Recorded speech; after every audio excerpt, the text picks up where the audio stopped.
Here in Ohio, electors met in Columbus at noon today to make the vote official for our state. As News 5's John Kosick reports, it's usually a formality that barely gets any mention.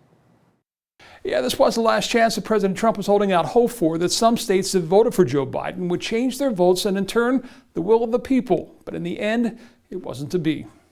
We electors are about to cast Ohio's votes for the election of president and vice president. In the Ohio Senate chambers, they gathered as they have 54 other times before. Ohio's members of the Electoral College, 18 supporters of President Trump, casting their votes for him as winner of the state's popular vote in the November election. Among them, former Cleveland Police Union President Steve Loomis. For Ohio's election officials, this was also a chance to exhale after an election year that started with Ohio having to postpone its March primary before switching to an all-vote-by-mail contest in April. It's not hyperbole to say that the 2020 presidential election was perhaps the most difficult election ever conducted in the state of Ohio. The 2020 election was a record-breaking one on so many fronts in Ohio. True, the state's long streak of picking every presidential winner since 1964 ended when President Donald Trump won the state but lost the election. But final results released show new records were set, including most votes cast in an Ohio election, highest turnout percentage,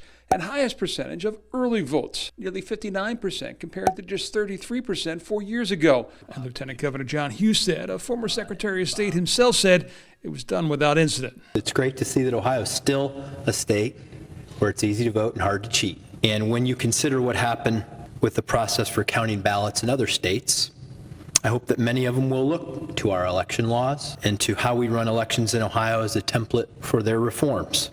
Governor DeWine was on hand to certify the vote, which he would do later in the ceremonial office, seated at a desk that you often see in the background whenever we interview a governor. I pointed out because back in February of 1861, Abraham Lincoln was actually sitting at that desk meeting with then Ohio Governor William Dennison when their meeting got interrupted. There was news from Washington. Congress had just accepted that year's electoral vote, and Abraham Lincoln would find out he would be the next president while sitting at that desk in Columbus. John Kosick, News 5.